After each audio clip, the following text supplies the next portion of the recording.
All right, so go ahead and state your name and tell me your ride. What are we looking at? Yeah, hi, good morning. My name is Jessie, and my ride is a 1995 Nissan Skyline GTR. This is the R33 chassis right here.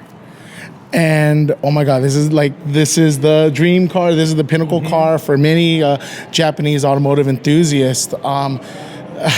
There could be a million reasons why you wanted this car. Everyone has a million reasons. Tell me your reason. Why this car? Oh, definitely. Well, like you said, this one's definitely like up there as far as the forbidden fruit goes, as Japanese sports cars go. And for us, really, the R33, it showed us that the middle child syndrome, the one that was looked over past the insane Group A heritage of the R32, and obviously the famous movie star element of the R34, that the R33, it really overpowers both of them. It has almost the exact same specs as far as the R34 goes. The longer wheelbase on the R33 actually contributes to much, much better handling.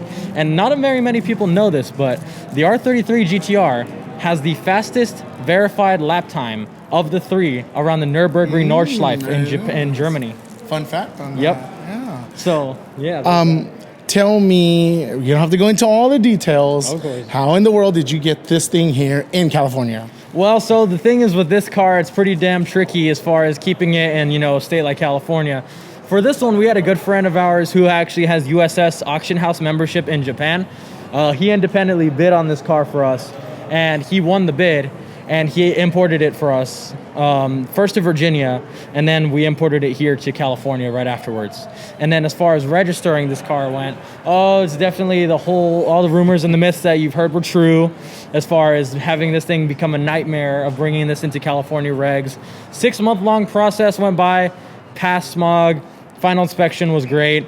It's got the Cali plates on there, but like all things, it's not going to stay that way, obviously. Right, so we're already looking into other spots, and it's just really, really, really tough in California. And so, yeah, like you said, enjoy the California plates, I guess, while you can, right? And then go from there. But enough about that, right?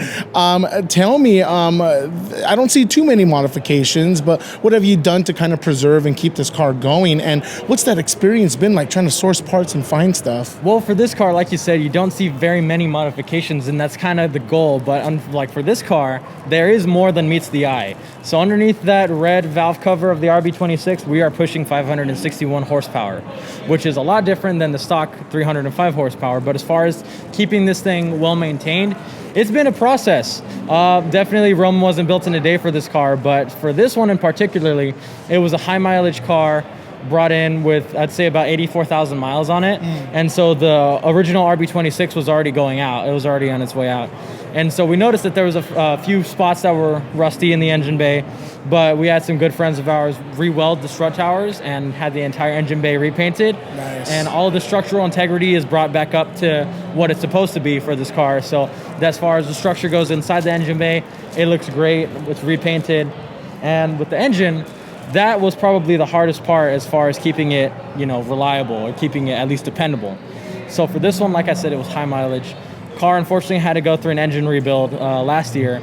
So everything, including the pistons, the crankshaft, are all forged. The pistons are HKS V-cam pistons, and we also have ARP head studs. The entire block was remachined, new valve springs, new valves. No new cams though. Camshafts were okay. We got new turbos in it. These are the Garrett GT2860Rs. And these things pack a serious punch. These are actually the same specification as Nismo's own R3 turbos that they're currently offering for their Clubman race spec conversion. Gotcha. So, Rome wasn't built in a day. You're absolutely right. But you've kept this going, and I'm assuming it's a lot more reliable now, right? And what's it like the right-hand drive experience on American roads? I mean, how many people are pulling their cameras on you, or what's that been like? Oh, well, as far as like driving on the freeway goes, this thing gets so much attention. Even like it was never been a time where we drive this car and you don't get a thumbs up. At least one person, every single time we've driven it, the thumbs up, they lower their window, they're always driving like parallel to us to record. But on the freeways, it can get pretty dangerous because, as far as the attention is great and all, but you also have the people that aren't really focused on their driving and they're kind of swerving towards you, and you have to let them know. It's like, hey, dude, like, you get it, but you gotta be careful. And they come really close to you with one hand on their phone recording and the other hand on barely on their steering wheel because they're just trying to catch a glimpse of it. Yeah. We had people go on the left side, the driver's side, the right side, the passenger side. They go back behind the car, they go in front of the car, just to get all of this footage of the car, just because how much they love it. Yeah. And the right-hand drive experience on the roads. Right-hand drive, at first you start getting used to it. When we first got their car, you catch yourself drifting into another lane on an accident, and you just have to check yourself every now and then. It's like, oh, you know, you gotta realign yourself. But as far as right-hand drive goes, it has its advantages in American roads as far as merging and lane changing. Because, you know, when you're lane changing into a fast lane, you have to look over your shoulder. Crazy process. No, you don't. It's just right there. Just right there. And so also making a left turn is a lot easier now. And making a right turn is a dream because you're right there parallel to the curb. And that's just the advantages with right-hand drive in American roads. Gotcha. A couple more questions. I'm assuming this isn't your daily. What else do you guys have at the house, or what do you putt around town in? Yeah, well, the GTR is definitely the weekend car. Also the garage queen. She doesn't really see much action as far as like the weekday goes, unless it's like a special meet. Yeah. But the other garage, we have a Toyota 86, a TRD edition in 2018. And a 2004 Acura TSX. Hey, nothing wrong with that. Reliable. Very reliable car. Has over 200,000 miles on it. No engine rebuild at all. It's been very reliable, very dependable. It's just a little sensitive as far as alignment goes, but you know, you love the car, it'll love you back. Yeah, exactly. And last question. So California does want to transition to electrification in the next 15 to 20 years. What are your thoughts of electric cars and kind of the future of the car culture? Yeah, well, there's a whole like explanation behind that as far as the carbon footprint behind electric vehicles are actually kind of a little bit worse than a regular gas-powered car. But personally, as far as it goes, I'm okay with having these cars as like a weekend car. You don't really want to see a GTR R33 being used as a daily.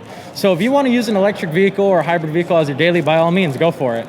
But if you still have the passion for motorsports and the passion for owning a GTR, then you also know that you're a petrol header at heart, you know? There you go. I love it. Go ahead and give out your shout outs or any plugs that you wanted to give. Go ahead now. Shout out to ARCE. Andy's name is a mechanic. ARCE is a shop out in Jurupa Valley. Definitely looking over things. Shout out to a guy named Pablo Alarcon. He was the one that rebuilt the engine. He was the one that brought it back to life. Shout out to Detail Union for always being awesome. And last but not least, shout out to the SoCal GTR R33 hashtag the Better GTR Owners Club. There you go. And you mentioned you had an IG in there. If you want to plug that in. Yeah. So the Instagram for this car is going to be forgotten_Godzilla. There it is. Perfect. I'm going to do another quick walk around, but thank you again for your time. I love it. Thank you for Appreciate having it. me, man.